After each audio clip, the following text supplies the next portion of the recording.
për pak ditë ne do kemi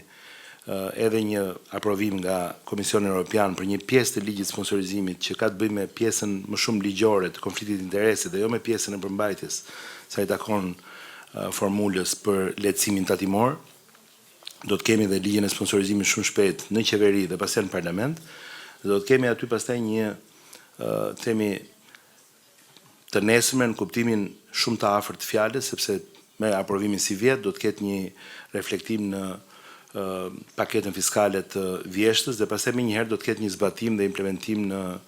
vijim për gjithë vendin. Do të kemi një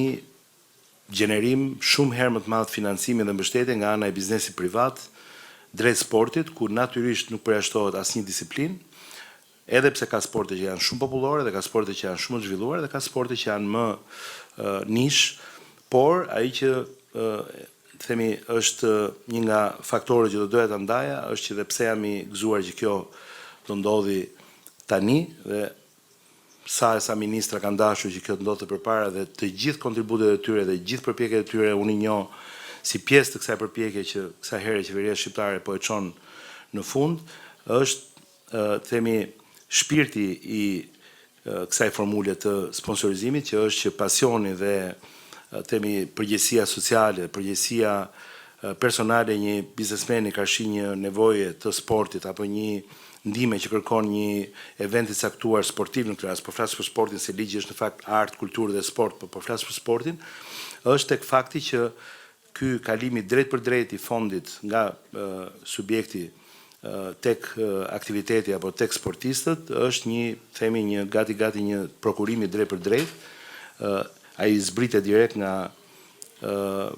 detyrimi tatimor i vitit pasardhës,